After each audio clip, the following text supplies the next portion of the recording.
Squad team. ഫുട്ബോളാണ് ഞങ്ങളുടെ main.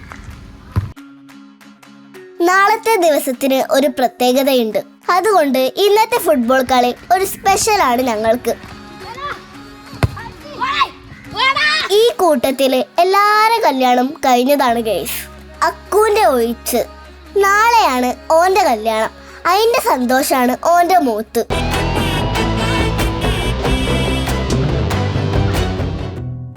ഒരു കല്യാണത്തിന്റെ ഒരുക്കമൊന്നും ഇവിടെ ഇല്ലല്ലോ എന്ന് തോന്നുന്നുണ്ടോ ഗൈസ്? ഇത് ആ കല്യാണമല്ല, ഇത് മറ്റേ കല്യാണാണ്. പുതിയെണ്ണില്ലാത്ത പുതിയാപ്പിളന്റെ കല്യാണം, സുന്നത്ത് കല്യാണം.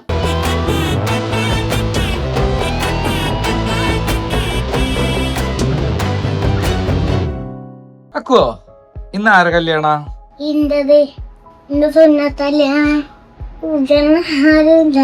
സുന്നത്തല്യാണം എന്ന് പറഞ്ഞ എന്താ? ആര് മുറിക്കും? എന്തിനാ അക്കുവ പൂപ്പി മുറിക്കണത്? വലുതാവുമ്പോ സ്കൂട്ടി മേടിക്കാനാണ് ഈ പൈസ? പൂപ്പി വല്ല എന്തുകൊണ്ടാ മുറിക്കാക്കു? വെട്ടത്തേക്കാരല്ലേ?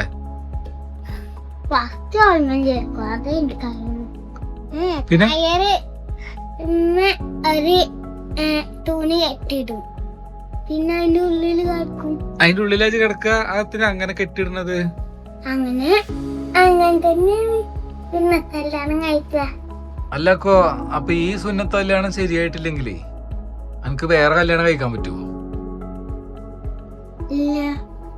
അപ്പൊ സാധാ കല്യാണം പോലെ പറ്റൂലല്ലേ? വേറെ കെട്ടലൊന്നും നടക്കൂലല്ലേ? ഒറ്റ കെട്ടലുള്ളൂ അല്ലേ? കല്യാണത്തിന് വേദന ഉണ്ടായിരുന്നു. വേദനയൊന്നുമില്ലേ?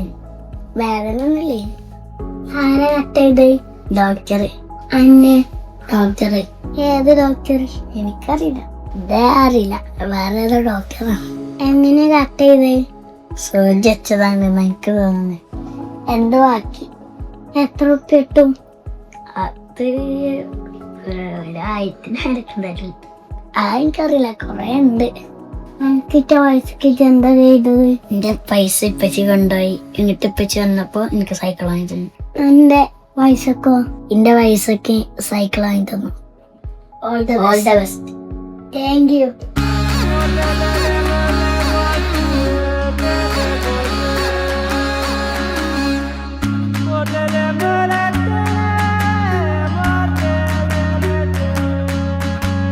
സുന്നത്ത് കല്യാണം ഇന്നെത്തി മൊഞ്ചത്തി മാരത്ത പന്തലുരുമ്മിലേ.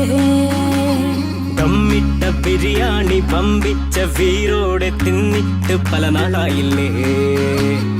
ഇതാ വരുന്നേ. അക്കൂര് സർപ്രൈസ് ആയി കൊറേ ഗിഫ്റ്റ് ഒക്കെ കിട്ടി ഗൈസ്. ഇതാ വരുന്നേ പണിപാടും വെള്ളത്തിൽ. ഇതാ വരുന്നേ.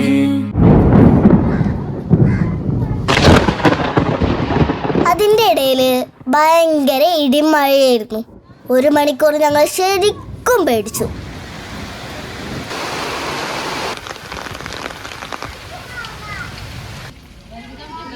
ഇത്രയും ദിവസമായിട്ട് ഓന് ഇന്നാണ് മുടി വെട്ടാൻ ഓർമ്മ വന്നത്. ഞങ്ങളുടെ നാട്ടിലെ ഫേമസ് ബാർബറാണ് സിദ്ദീഖ് കാക്ക. അക്കുവിന്റെ സുന്നത്ത് കല്യാണമാണ് കേട്ടപ്പോ മൂപ്പര് ചോദിക്കാണ്, മുടി വെട്ടണ കത്രിക എടുത്താണ്ട് മൂപ്പര് ചെയ്തു തരട്ടേന്ന്. അക്കു ആകെ പേടിച്ചു. ഇനി പുതിയാപ്പളന്റെ ഒരുക്കം തുടങ്ങാറായി.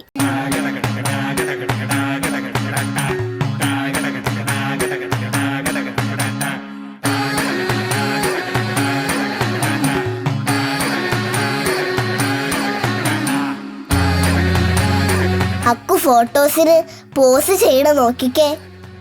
ഓന്റെ ഒരു ചിരി. നല്ല കാര്യത്തിന് ഇറങ്ങാല്ലേ, ഒരു ദുആ ഇരിക്കട്ടെ. പണിപാലും വെള്ളത്തിൽ. ഇതാ വരുന്നേ. അക്കു ഭയങ്കര ത്രില്ലിലാണ് ഗായ്സ്. അക്കുവിന്റെ ത്രില്ല് പൂപ്പി മുറിക്കാനായിട്ട് ആ റൂമിക്ക് കേറണ വരെ ഉണ്ടായിരുന്നുള്ളൂ. ഓന് കേറന്നെ വേണ്ട. എത്ര നിർബന്ധിച്ചിട്ടും ഒരു രക്ഷയില്ല. JCB മുതല് ആനമുട്ട വരെ മേടിച്ചു തരാന്ന് പറഞ്ഞു. ഓന്റെ അമ്മച്ചി വരെ വിളിച്ചു നോക്കി. ഇനിയും വൈകിയാല് ഡോക്ടർ വീട്ടിക്ക് പോകുന്നുള്ളോണ്ട് ഓനും പിടിച്ച് ഇക്കാക്ക റൂമിൽ ഓടി. അങ്ങനെ ആ ചടങ്ങ് കഴിഞ്ഞു ഗായ്സ്. ആദ്യം തന്നെ ഓന് ചോദിക്കാണ്, പൈസ എവിടെ, ഐസ്ക്രീം എവിടെ?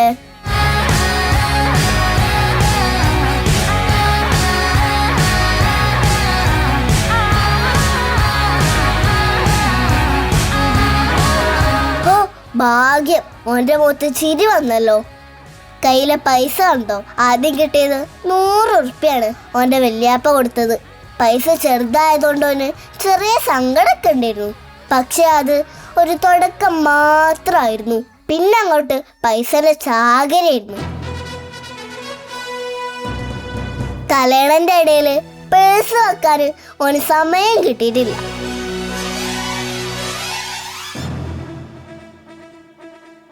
എന്താണ് ആ ചിരി? ഓന് കിട്ടിയ പൈസയൊക്കെ എടുത്തു വെക്കാനുള്ള അസിസ്റ്റൻസ് ആണ് ഞങ്ങള്.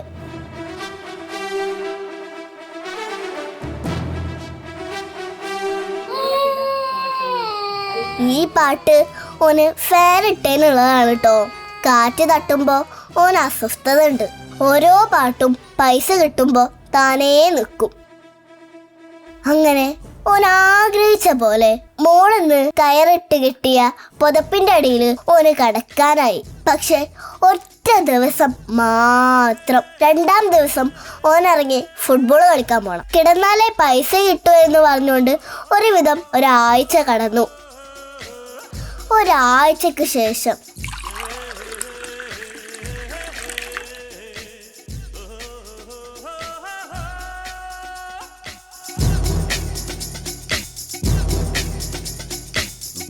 ஒருவன் முதலாளி, உலகில் மற்றவன் தொழிலாளி.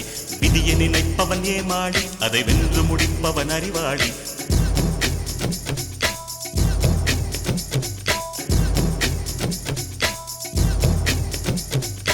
ஒருவன் முதலாளி, உலகில் மற்றவன் தொழிலாளி. விதியை நினைப்பவன் ஏமாளி, அதை வென்று முடிப்பவன் அறிவாளி.